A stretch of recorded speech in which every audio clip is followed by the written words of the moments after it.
And so I'm, in debt to so many people who have so generously helped me get here today. I want to thank, first of all, DAPO and the Institute for Ethics, Law, and Armed Conflict at Oxford.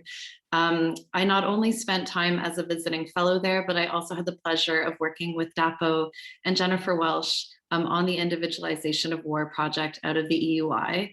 And I really found that to be a formative space for me, not only in terms of scholarship and lawyering, but also learning about leadership in academic projects. And so thank you, DAPO, for your leadership and your counsel over the years and for hosting us today. I also want to thank my current institution. So I'm at Edinburgh Law School, and I'm spoiled because I have two centers here that I'm able to engage with. So the Edinburgh Centre for International and Global Law, and Nehal Bhutta is helping host us today. So thank you very much to Nehal and to Andrew Lang for your leadership at the center. And also Christine Bell and the Political Settlements Research Program at Edinburgh Law School. I have found the Political Settlements Program just an amazing space for me because I'm coming out of sort of training as an IHL scholar and pivoting a little bit to think more about conflict resolution and peace building. And Christine has warmly welcomed me into a space where I can do that with academics and also practitioners. So I'm really grateful. Who else? I have to thank my PhD supervisors who are really have been so much more than that. So Gary Simpson and Davika Havel at the LSE. They were just incredible friends, colleagues, mentors, coaches, and learning to write alongside them and to grow as a scholar. I don't think it would have been the project that it is without them. So I'm so grateful. And also, I must also mention Mark Drumble and Sarah Nguyen, who are my Viva examiners. And they really helped me leap out of this PhD stage into rethinking the whole project as a book. And their Viva comments were so generous that they actually laid out for me what the book might look like. And at the time I said, sure, no problem, I'll do that. But then I realized that writing the PhD backwards to make it into the book actually was a lot of work. So that's what I've been busy with for the past few years, but I'm still grateful for the counsel.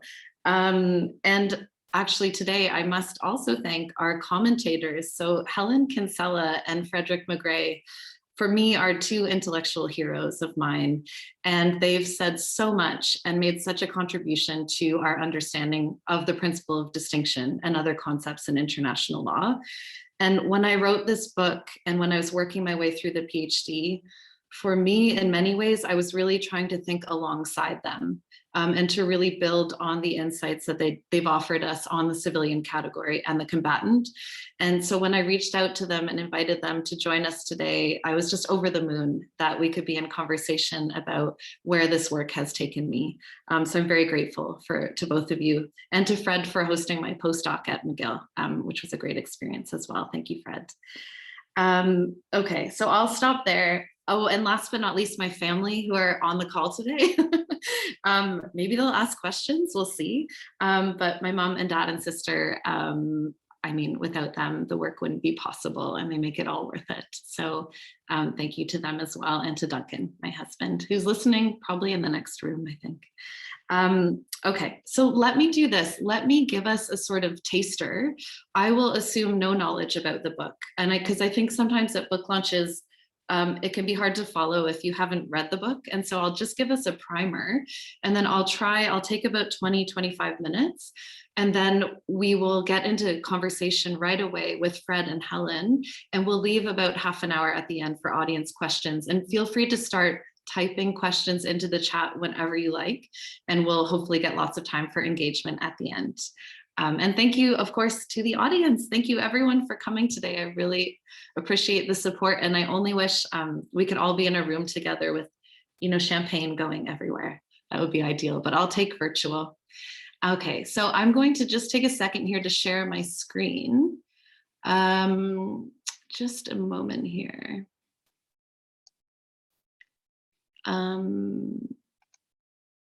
Okay. Can I just hear from Allison? Can you see my Prezi?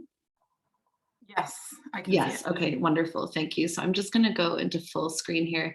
And for those of you in the audience, there is a discount code coming. So if you make it to the end, I will share a discount code for the book. I'm just kidding, everyone will get the discount code. Okay. All right, so the Humanitarian Civilian, starting with an overview. So I want to say just a little bit about how this book came to be, very briefly what the principle of distinction is, and the actors that I'm interested in following as part of this multi-sided ethnography. So for me, this problem, it's a scholarly project at this point, but it really came for me from the world of practice. So before I got into academia and became a lawyer, I worked in the humanitarian aid field, and I worked for small NGOs. So my sort of peak experience in that field was as country director for War Child Canada from 2009 to 2011, for which I was based in Darfur. So a lot of my experience from working in conflict spaces comes from that time and that place. And it's significant because I approached a lot of these problems initially from the perspective of small NGOs. And I'll explain later when I start talking about the Red Cross and other humanitarian actors, why that lens is significant. So what I noticed in practice is that in a conflict setting like Darfur, we would have many international actors who were intervening in the same space. So we would have UNIMID, for example, the hybrid AU-UN peacekeeping mission. And then we would have humanitarian actors working for agencies like MSF or War Child or the ICRC and so on. And this art, which was done by a very talented friend of mine, Ray Scarfo, this depicts what I saw going on the ground. So if we center the figure of the humanitarian actor, they're wearing the red clothing here, and they seem to be conducting some kind of needs assessment with, say, the civilian population. Now, all of this is in motion, and as they're having this conversation, the UN vehicle rolls onto the scene, and UN peacekeepers who are carrying weapons and wearing blue helmets are present. And the circles that I show there, the sort of puddle of light, of red light around the humanitarians and blue around the UN actors, we're getting here some kind of idea of contamination or leaking over, where this idea that militarized actors appear in the space, and there might be some perceived or actual affiliation between the humanitarians and the peacekeepers. When I initially saw this problem in practice, it was framed as a problem of the rise of integrated missions or comprehensive peacekeeping and political missions. And the humanitarian community was very concerned that the rise of this type of mission was leading to humanitarian actors being less safe in their work, being associated with the military mission and being targeted as a result. So that was the problem from the field. And I knew there was a puzzle to solve when I returned to law school and I learned IHL in more detail. And I saw that the principle of distinction, which actually would set many of the actors up in this scene, actually in this case, all of them, as civilians. It was strange to me that people were invoking distinction to describe this image or this scenario when maybe everyone was civilian, even though the peacekeepers are armed, carrying weapons, right? So we can talk about that in more detail, but that's where the problem began. So then this got me thinking about the principle of distinction in international law. And for those less familiar, just very briefly, we have this kind of bright line image that comes to us from the Geneva Conventions and the additional protocols. And on one side, we have the protected civilians who, unless and until they directly participate in hostilities, cannot be intentionally targeted according to the law. And then on the other side, we have combatants who are legitimate targets. And the law would have us believe, generally speaking, that there's a bright line and that this formulation is alternative as well as exhaustive, meaning that you must fall into one of the two categories. And if you're in one, then you're not in the other. And so my project tried to take this rule and overlay it onto the kind of scenario I showed you in the previous image. And this is where, as I will explain, all kinds of mischief occurs. So who am I interested in? So as I was working on the PhD beginning around 2014, there was this rich and growing critical scholarship on the civilian combatant distinction. And Fred Megret and Helen, who are with us today, are two of the very important contributors to this field. And I wanted to do something with that literature and intervene in it and speak to it.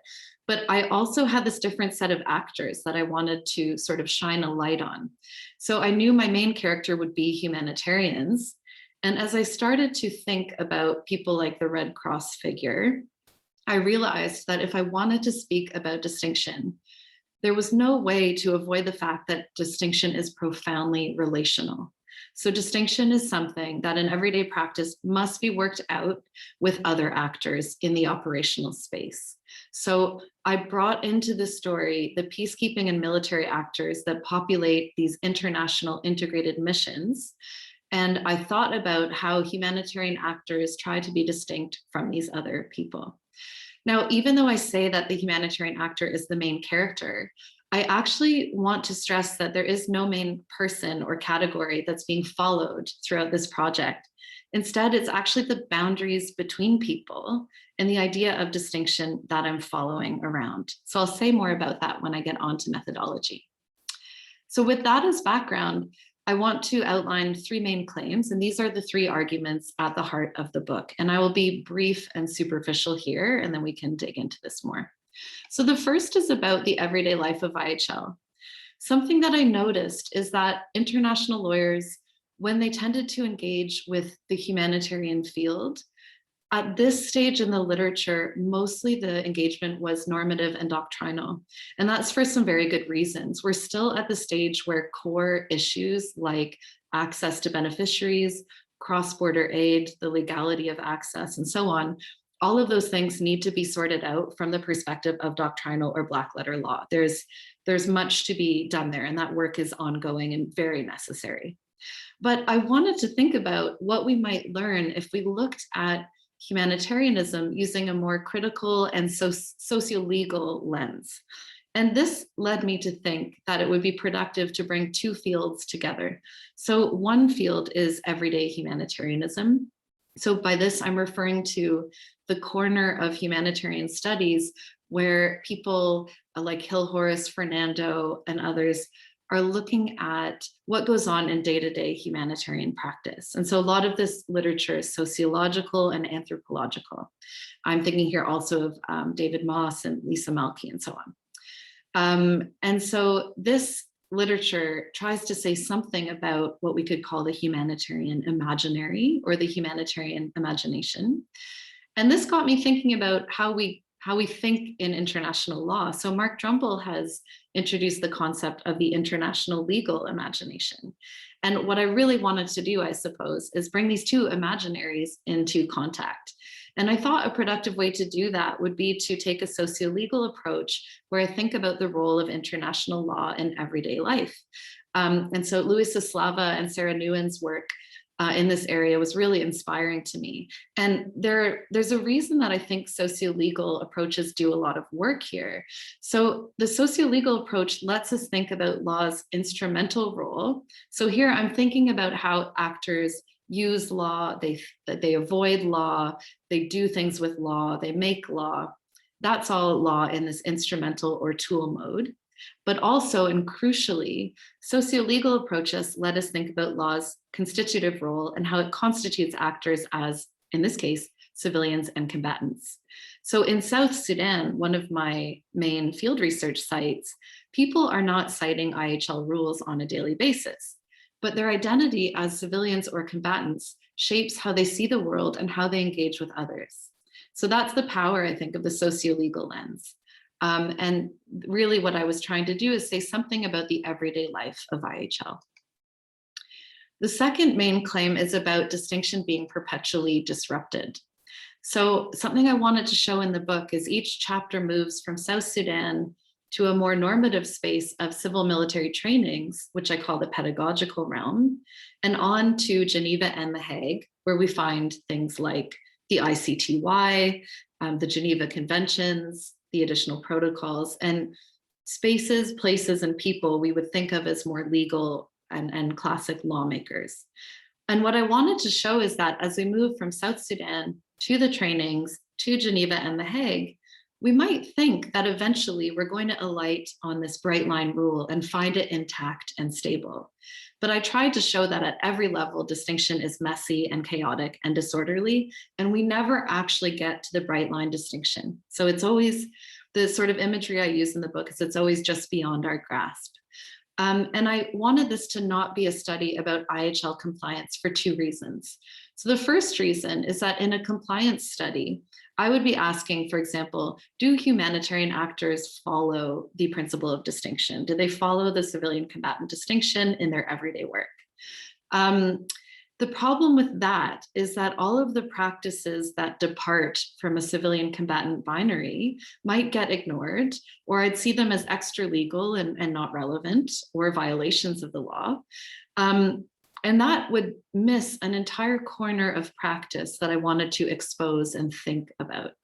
The other thing is, if I took a compliance approach, I would assume that the civilian combatant distinction was the most important distinction in operation. But actually, one of the central arguments of my project is that the most important distinctions are often between civilians. And we would miss that if we were looking for our bright line the entire time. So the idea here is to say distinction is perpetually disrupted, which is a hard idea to sit with, and we can come back to that. And finally, the main original contribution of the work, I think, is the civilian plus. And so as I looked at practice that goes on in places like South Sudan, where we have humanitarian actors, peacekeepers, and other kinds of interveners sort of jostling for status as I see it, I really don't think that they're operating as though there are clear categories of civilian and combatant. Instead, I think they're behaving as though qualities of what I call civilianness and combatantness are floating around in the air. And these qualities can affix to any individual at any time, depending on how they look, how they comport themselves, how they behave, and who they're seen with. And so the idea here is that civilianness, which I equate with innocence, harmlessness, a lack of danger, a lack of participation, that could affix to a more combatant-like figure. And then combatantness, we think of as complicity, danger, participation. And the mischief here is that combatantness can affix to humanitarians, even when they're doing quintessentially humanitarian tasks, like providing food aid, because they might be seen as feeding the enemy or helping the other side. And so I wanted to, in chapter 4, I kind of throw away the bright line and talk about this world of floating signifiers. And the idea there is to just invite us to spend time in a world where all of this complexity reigns and everything is moving and dynamic. But after showing that glimpse, I wanted to come back to our civilian category and sort of think about, so what? So what is this continuum idea doing to the category? And this led me to delineate these three civilians, the civilian plus, the mere civilian, and the civilian minus. And in the book, I argue that the civilian plus is the status that humanitarian actors are longing for, even though many would never say in public or out loud or even think, I want to be a special civilian. That's not quite the case, but more that the way they behave is that they're really intent on separating themselves from other civilians in the space, for the reason in part because many civilians are seen to be tainted and problematic. Then we have the mere civilian, and this is a sort of default status that one would acquire if one did nothing to attract the plus or the minus. And this is where I think the general civilian population in a conflict setting is located by default, and they can go up or down as well. Then we have the civilian minus, and I think this figure really haunts humanitarian practices. And it also haunts the very civilian ideal when we think of something like DPH, or the idea that a civilian could directly participate in hostilities. So those are the three civilians. This is controversial and it's a provocation, and it is meant to be that way on purpose, because what I'm trying to do is take the world of practice as I see it and say something to IHL about our categories. And so I'll leave that there and we can discuss further.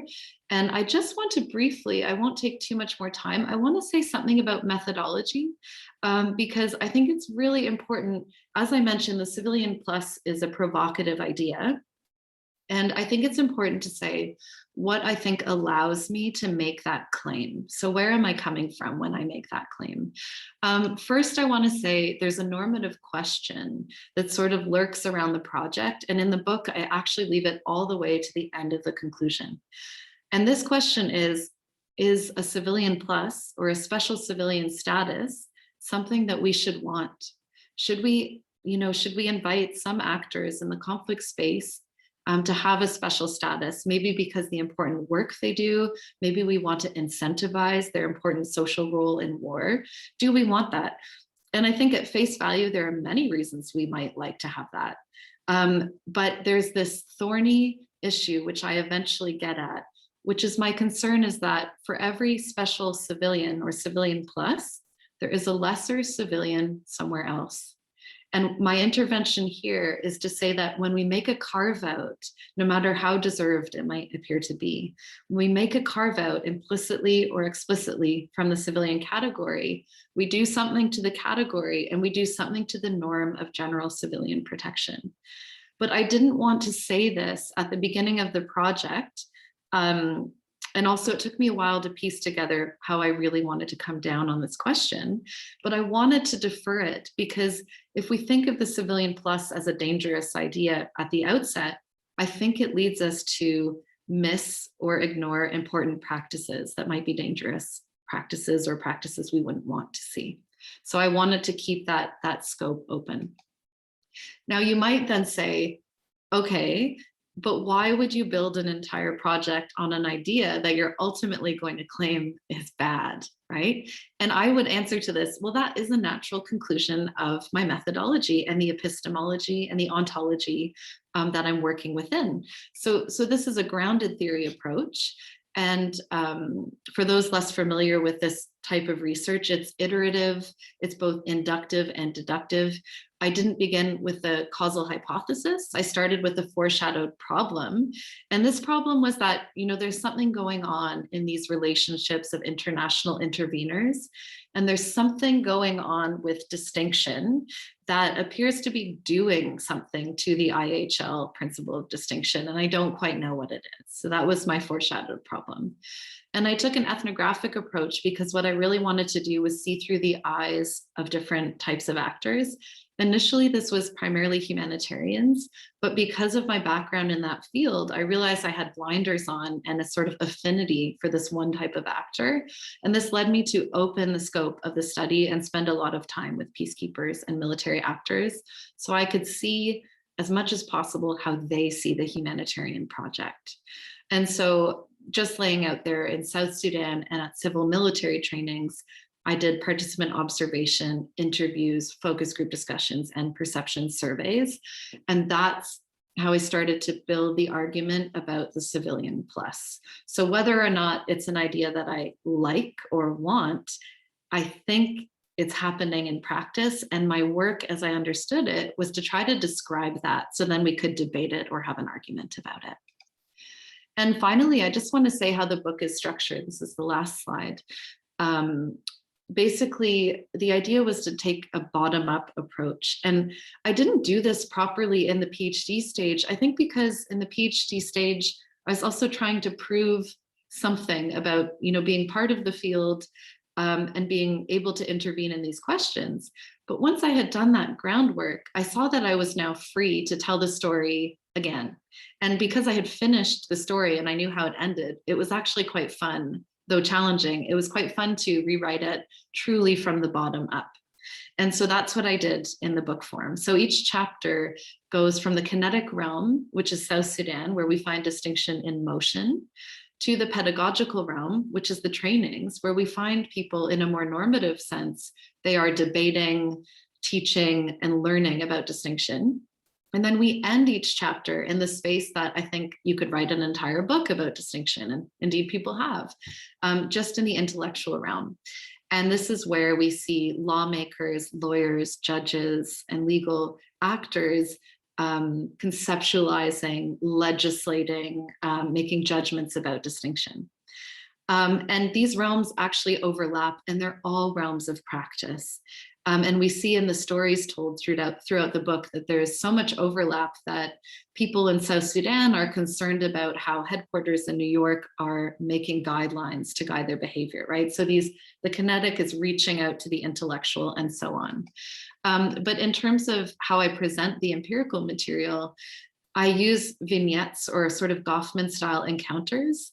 And so here we have a distilled form of interaction where we see humanitarians collide with peacekeeping and political and military actors in the conflict space or the training space. And I use the concept of everyday distinction practices to get at these performances. I'll leave it there for now. And I just want to share, I promised a discount, didn't I?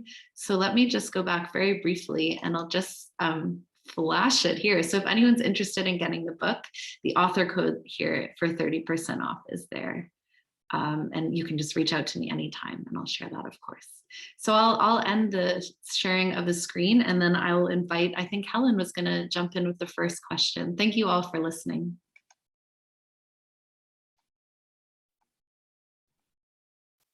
Well, thank you so much for inviting me to share in this auspicious event. It's just a true honor to be here and to be able to just continue to learn from you. I found this book absolutely beautiful. It just generous in its intellectual and operational synthesis. And I really think that we're going to be both teaching from it and certainly for me, learning from it for many years to come. So I just think it's an absolutely masterwork. So thank you for sharing it with me. And thank you so much for your kind words at the beginning. It's always slightly embarrassing. And I wish the video was not on during those moments, but I appreciated that. So I'm really looking forward to our conversation with the three of us. My first question really is a more conversational question, and I hope we can sort of invite all of us to participate in this in sort of much more of a less academic towards, at least for me, the end of the semester and many, many events, and instead think about this as really sharing our mutual knowledge and interest in these kinds of issues. So you sort of ended perfectly for where I'd actually like to begin, which is sort of discussing the methodology of your work. What I was really curious about, because I think you do this very interesting sort of discussion about grounded theory, and it's your own sort of coming to it, like you sort of a foreshadowing of a puzzle, recognizing that you have a question. There's a real sort of effective relationship with the formulation of this otherwise, what could be a drier research or dissertation project. And often we're encouraged to think of our dissertation project in much more sort of causal terms, as I know. So I wanted to ask you if you'd be willing to share a personal reflection on your own sort of situatedness as you were conducting this research as an observer or as a civilian, quote unquote, having had the past experience of being a humanitarian worker. So did you find yourself more aware of enacting your own civilian distinction or your own civilianness? And as your research progressed, did you become more and more aware of that positionality and, I guess, performance of your own civilian status? Were there moments, whether it was in the actions you took, your affect, your teaching, your observation, that you did something differently based on what you yourself were learning? And then was it dependent sort of on the humanitarian space? So I'm just curious about your own sort of engagement with the work as it progressed, because you yourself obviously occupy different kind of identities and we're moving across different kinds of humanitarian spaces. Wonderful. Thank you so much, Helen. And thanks also for setting so generously a conversational tone and thinking of this as an engagement, because yeah, I want to extend that to the whole audience as well. I know we're at end of term and people are burnt and zoomed out. And so yeah, it's great to think of this as a chat, really. So yeah, this question really hits home for me. So I don't know how it is for other scholars and other people, but for me, the personal and the affective side of the project was huge. And it sometimes would interfere with and overshadow and complicate the project. And this happened in a number of ways that might be interesting or instructive. So the first challenge for me, I think I alluded to this, but I had proclivities or a bias in favor of the humanitarian sector.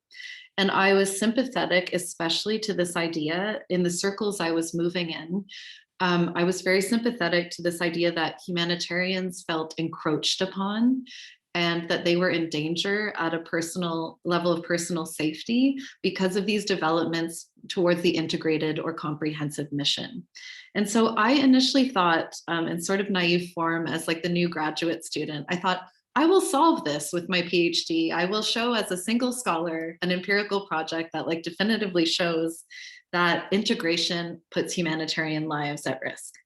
And so I showed up at LSE with this idea, right? And I mean, I started spending time in academic world and learning what a PhD is. And it was total news to me because I hadn't moved in this world before. It was total news to me that maybe that would be problematic as a research question where like the tail would be wagging the dog and everything I discovered would go towards my my project of proving this thing. And I think there's a conversation we could have about activism in academia, which I actually want to defend and sort of voice support for, that model of activist academia. I think there's a place for it. But in my own journey, I think my own journey was actually to learn how to be a scholar and to step back and not front load the policy question. So that was what I needed in terms of growing. And I was also coming in as a mature student. So I was maybe like 8 or 10 years older than some of my colleagues. And so it was an exercise in humility for me to learn how to sort of step back. And it took me at least a year to formulate the research question that I ended up working with, which was simply what is going on with the idea of distinction in the practices of international actors. So that was my first sort of journey. The other thing that happened is, as I took this scholarly approach, I started struggling to communicate it to humanitarian audiences and practitioners who I used to feel so comfortable with and work closely with. Suddenly I was saying, oh, I mean, what do you think humanitarians are doing when they invoke that? Like, is there something maybe we should be worried about? And so this, I felt almost like a tragic sort of separation where I thought, oh, well, people think I'm disloyal to the field or, working against it. And I think it was this, I didn't resolve this, but as I grew as a scholar, I could say that like, it's almost a fierce form of loyalty to take a practice seriously and spend all of your time thinking about it and trying to puzzle it through. And I learned about this a lot when I went to visit Anne Orford and her laureate program at Melbourne Law School, because people were suddenly asking me really interesting questions like, who is introducing the civilian mindedness? Is it you? And if it's you, are you going to own that? Like that you are putting names on lesser and greater civilians? And I really struggled with that at first. And so this is why like the whole journey was so emotional for me. And then as I grew and grew and grappled with it, I saw that, yes, like I'm introducing the civilian mindedness. I am putting this dangerous idea out in the world and I am in charge of that. And I have to grapple with the fallout from that. And that's part of the work. And so for me, it became an enormous project of communication. And one thing that I spent a lot of time talking to my supervisors about was that I had so many different audiences and I couldn't please them all at once or even ever. And so I had to start to choose like who I would think of as my critical friends and my readers. And that was a huge growth area as well. And the last thing I'll say on this in terms of moving in different spaces, where this played out totally differently is when I went and did trainings for military actors. So I was a trainer at NATO. I was a trainer at the Kofi Annan Peacekeeping Center in Ghana. And in these spaces, people, again, for different reasons and from a different perspective, always wanted to know, who are you really with? Whose side are you on? Are you protecting the humanitarian project and this kind of thing? And so again, I actually found power in the identity of the scholar and the idea of the scholarly researcher. And I noticed over time that I shifted from front loading my field bona fides, where I'd say like, I worked in this place, I understand a conflict zone. Over time, I actually stopped saying that. And I started coming into conversations just saying, I'm a researcher, I'm curious, I'm interested in what I think might be going on in practice. How do you see it? And I think that was a growth thing as well. But where I got into trouble with the project is that the meta level kind of positionality issue is that I was one of the people training NATO soldiers on IHL.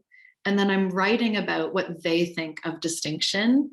And I'm in danger of being one of the people who shapes what they think of distinction. In the end, I actually took that chapter out of the project because I felt that my hands were all over it and I could see my thinking in the conversations, and that I was alert that I crossed a line there that I didn't have enough distance. So, but it's always a tightrope. And so I would say, to summarize, learning my audiences was sort of the journey, and it was highly emotional. Yeah. Thanks a lot, Rebecca. And let me jump in to continue this wonderful conversation.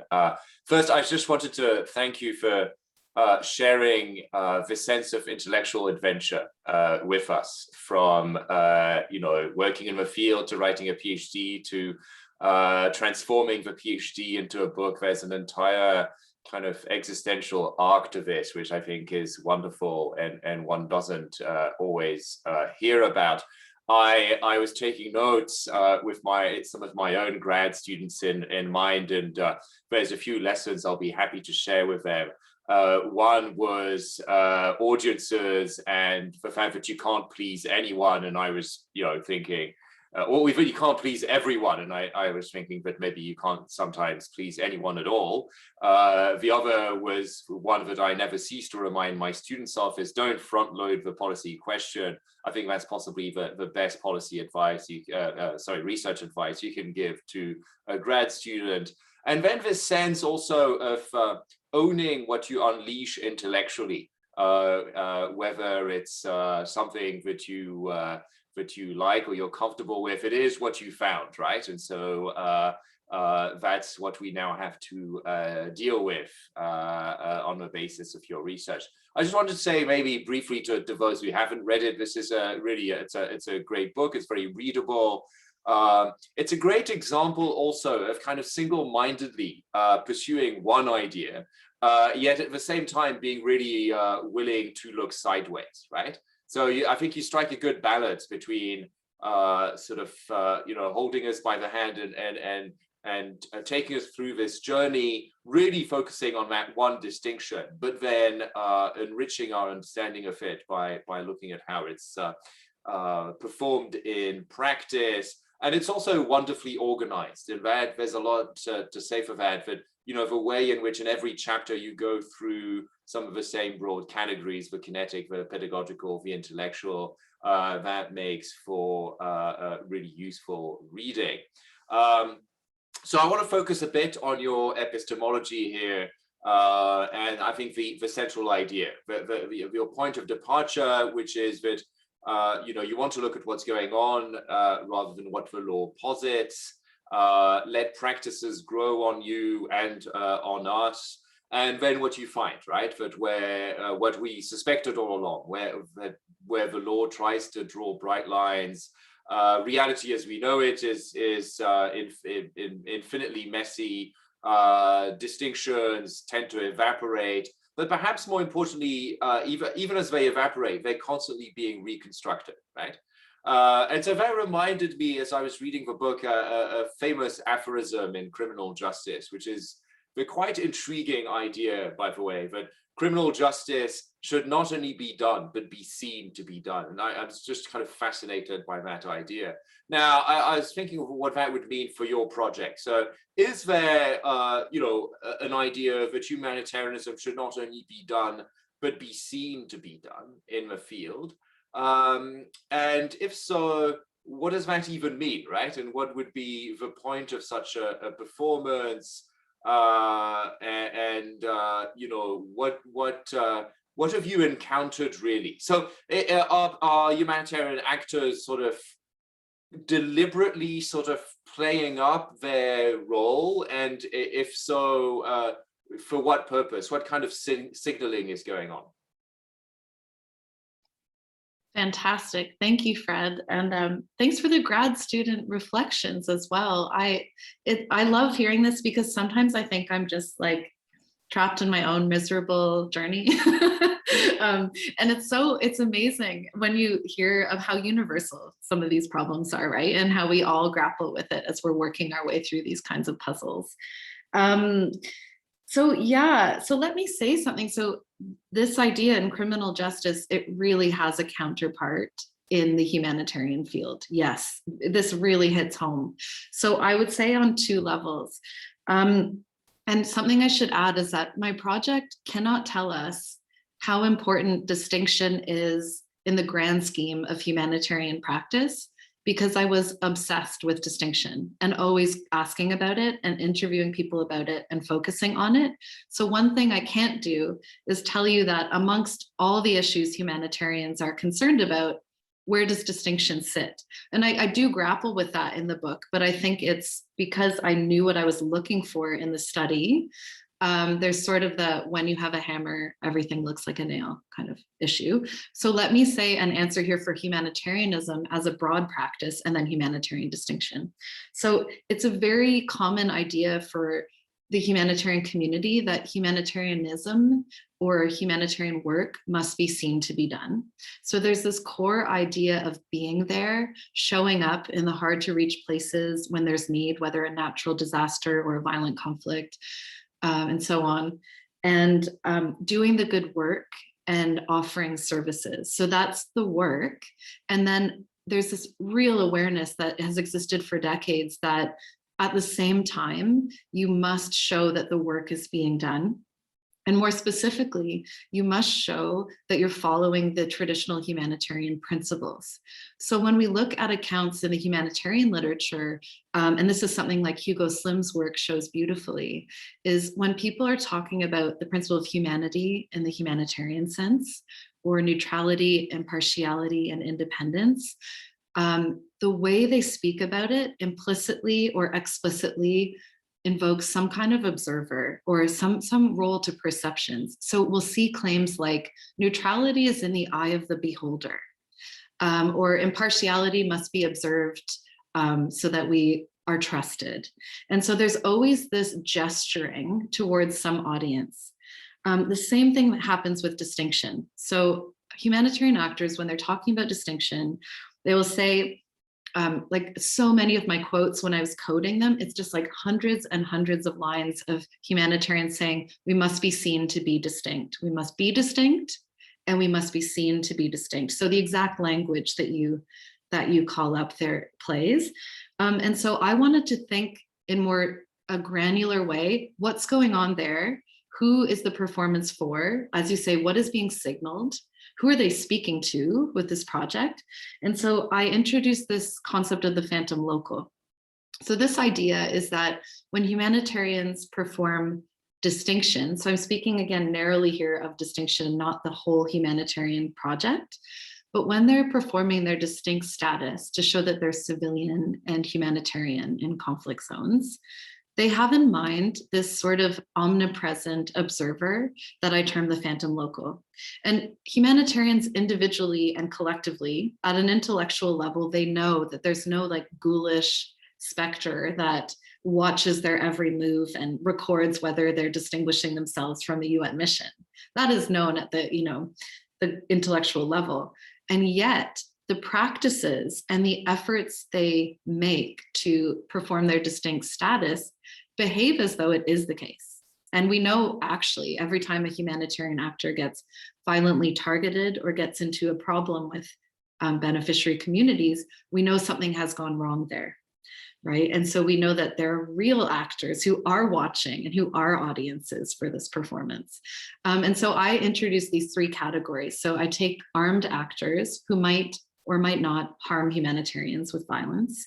Then usually state authorities who can grant permission to work or revoke it. And then beneficiary communities or those who are supposed to be served, whose trust humanitarians need so they can do their core tasks. And so what I argue is that when humanitarians are out performing distinction, which is just one of the things that they do in their day, but it's a thing, when they do this, this leads them to collapse the real people around them, and those people with their needs, their desires, their wants, and so on, to collapse them into this omnipresent phantom local who's watching them and monitoring and judging whether they are distinct. And sometimes they invoke one of the specific types of audiences, who I call the armed, the attacker perceiver, the authority perceiver, and the beneficiary perceiver. And why I think it's useful to track this is that when humanitarians invoke the attacker perceiver for a given performance of distinction, it tells us that we're in the realm of the conduct of hostilities, and we're talking about distinction as a targeting idea. So they're saying, I'm performing my civilian status to protect myself from intentional targeting from armed actors. So that tells us something is going on with distinction in the IHL sense. Elsewhere, we see humanitarians say, I need to wear my t-shirt with my logo so that beneficiaries know they can trust us. They know through word of mouth or through encounters with us that our work is good and that we meet their needs appropriately. And I must show I'm distinct from the UN mission on that front. So now they're invoking the beneficiary perceiver for a given performance of distinction. And that tells us we're not talking now about targeting in the conduct of hostilities. We're talking about distinction being used for things like beneficiary trust, branding, donor money, organizational imperatives. And so why I go to the trouble of introducing and tracking the phantom local throughout the book is that I think it's the closest we can get to getting a little hint of why people are producing the distinction in a given instance, because we can track their audience.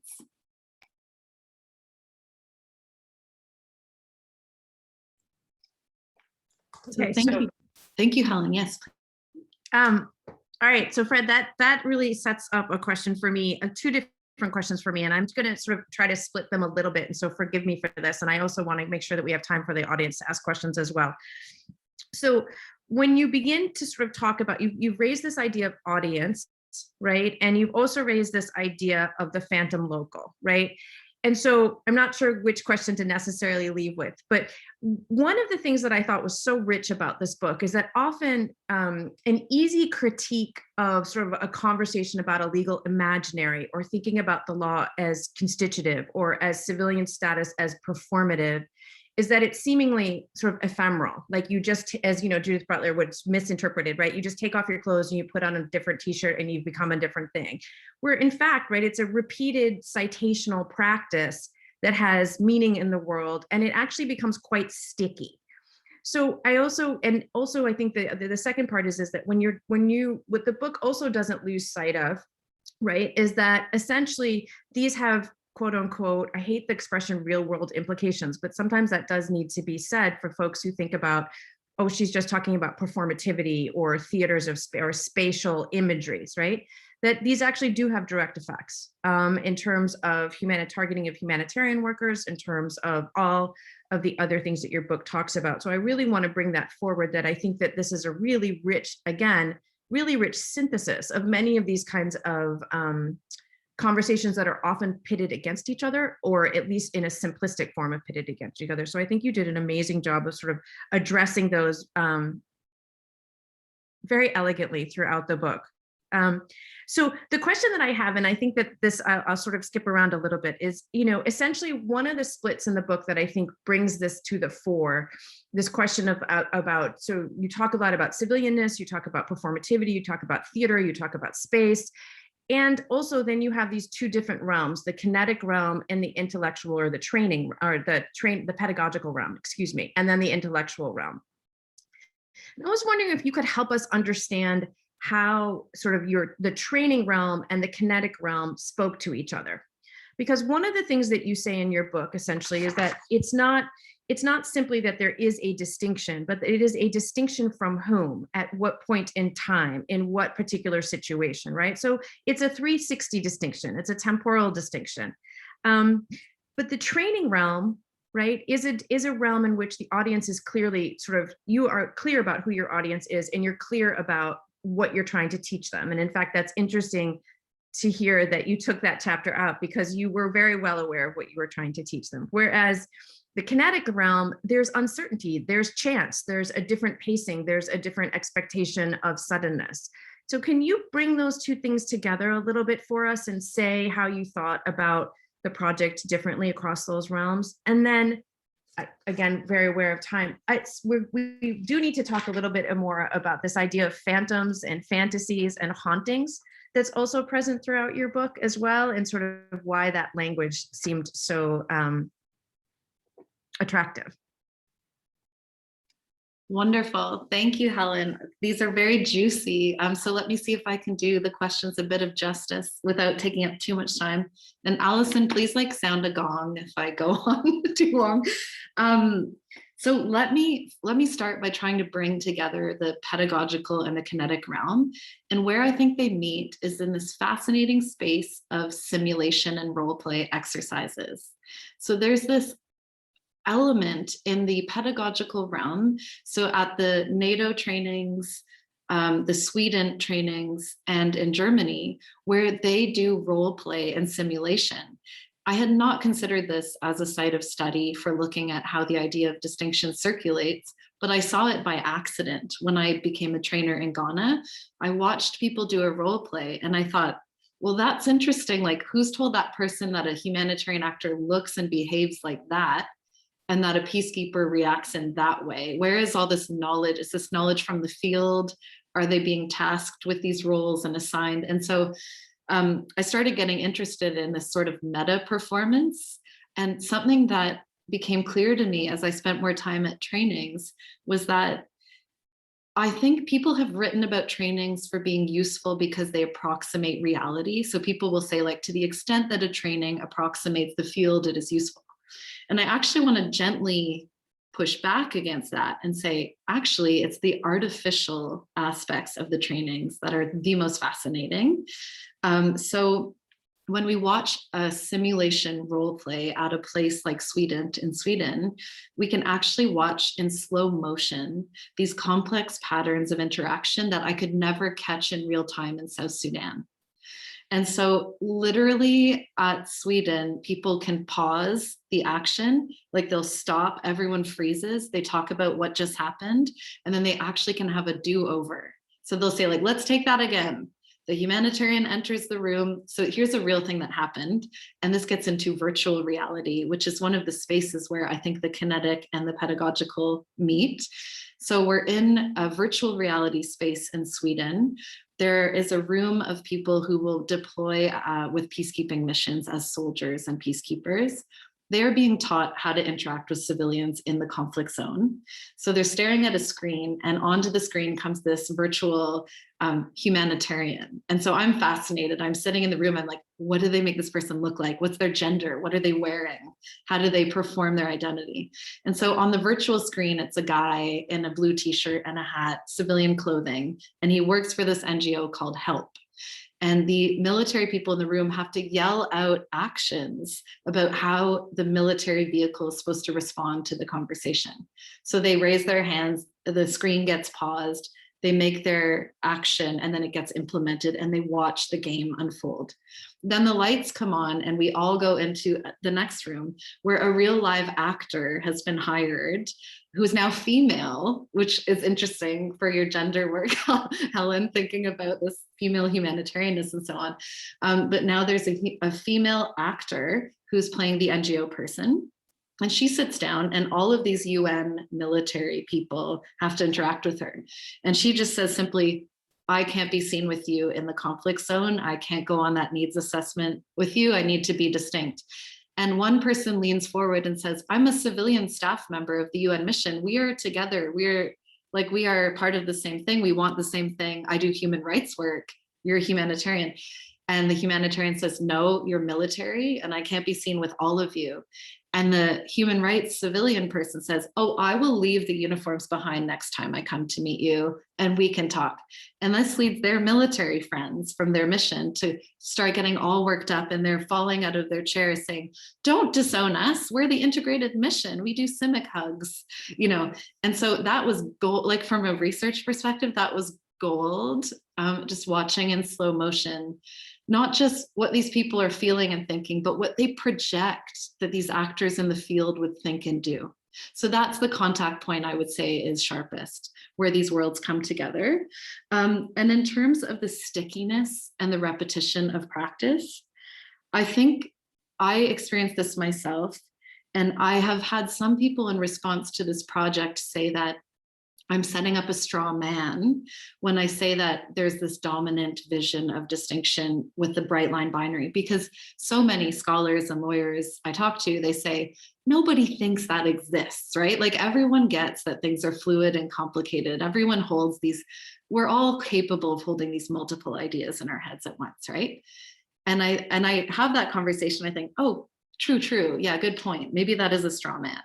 And yet, time after time, I meet my straw man in person, right? So I'm out at a conference or an event presenting the ideas, and someone asks me to be sure to defend the bright line in my public disseminations. And that tells me something so important about the stakes.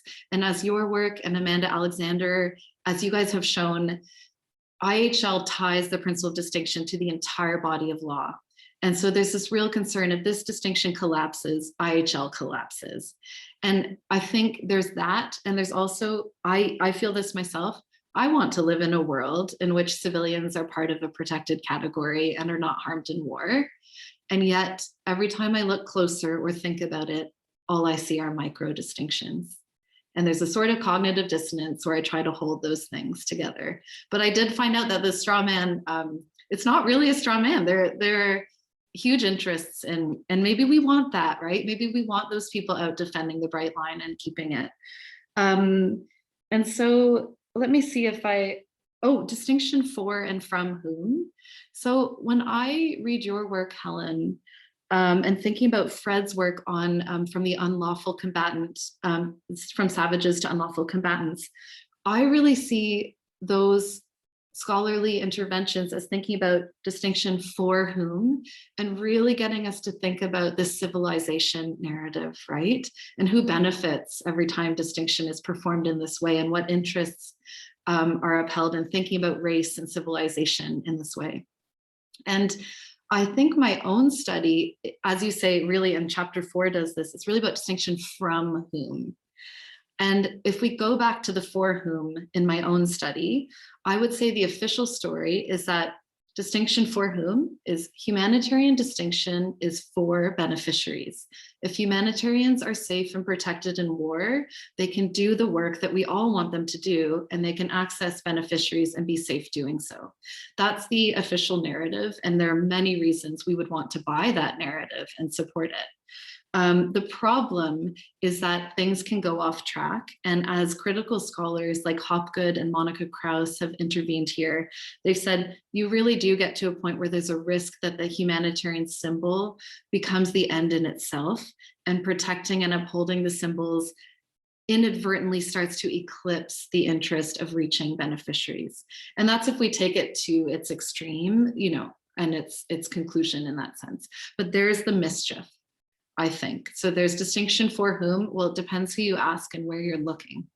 But I learned a lot from both you and Fred on that question of civilization and race, and thinking about who is constructed as the combatant, for example. Thanks, Rebecca. And I'm mindful if the time is flying, and people probably have questions. So this will probably be my last question. And I want to sort of follow the straw man a little, and to ask questions about what we need the straw man for.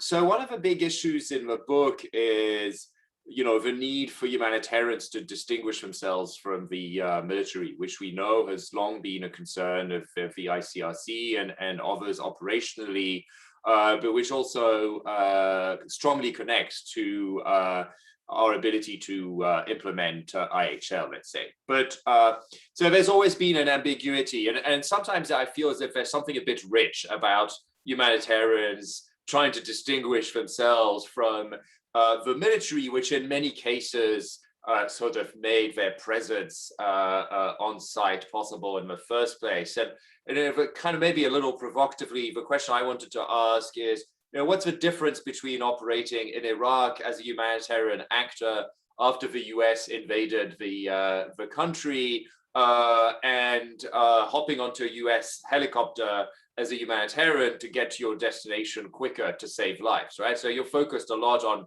you know, the dangers implicit in that second sort of more operational variant of getting too close to the military for comfort. But isn't there a sort of broader getting very close to particularly Western interventions? And if I can maybe just pursue that a little, you know, you mentioned shadow locals, right? So, but isn't there a version of that which is shadow internationals, right? And seen locally, is there some wisdom to the notion that all internationals, whether they're humanitarian or military, in the end have more in common than distinguishes them, and maybe even a deeper historical sense in which, you know, as far as people on the receiving end of both military intervention and humanitarian action are concerned, they've always been both sides of the same coin.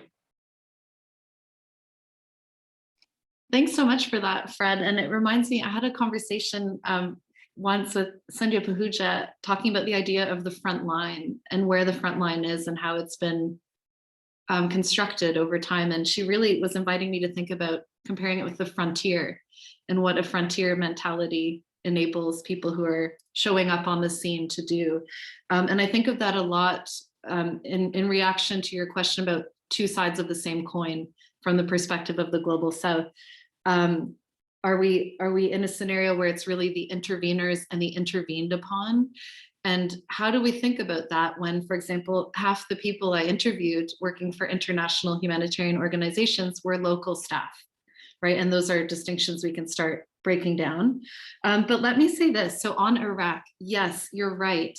So why I tried to canvass the perspectives of NATO soldiers and peacekeepers is I wanted to gather together in a systematic way these responses. So this is what they say. They say, well, humanitarians, okay, you don't want to have coffee with us and you won't let us park our vehicle in your programming space or carry weapons.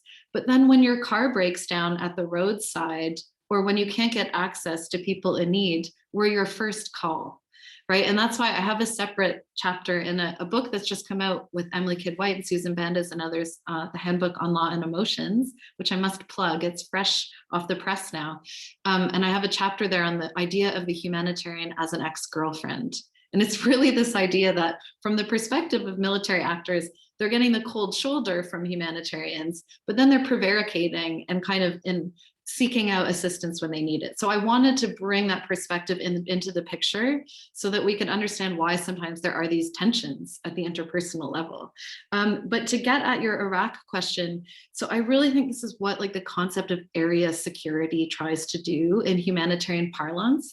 So if we read civil military guidelines and things like the rules on last resort around military asset use, we see this idea that humanitarians, should not travel in the UN helicopter. Maybe there are exceptional circumstances, but that is to be avoided as a matter of optics. That does not look good. But area security is okay. So we would let maybe the UN secure the airport to make it possible for aid shipments to land. And so that to me is something fascinating about the visual life, the optics of what we can and cannot stand for in terms of what will supposedly taint humanitarians. But something I'd like to convey is that I think distinction is always already compromised on this big level. And then within that, humanitarians are trying to eke out smaller distinctions in this compromised setting. So in a place like Iraq, where we had the provincial reconstruction team models in Afghanistan, a humanitarian actor who got really close to the military and then started directing the humanitarian community where to deliver aid, that person was basically like deemed persona non grata in the aid community. They had gotten actually influenced by the military and had gotten too close. They were seen as compromised. But people who happen to work in the same spaces and are careful at how they present themselves and who they're seen in meetings with are seen as walking the line okay. So yeah, distinction's always already compromised and everyone knows it. And yet it's worth exerting ourselves as humanitarians, they say, on a daily basis to uphold what we can.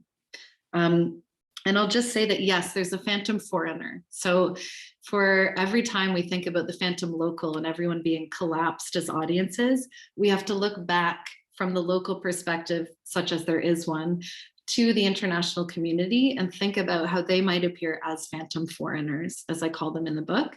And Severin Otteser, she makes this argument that in a place like the Congo, all these international interveners just look like one big lump or mess of people.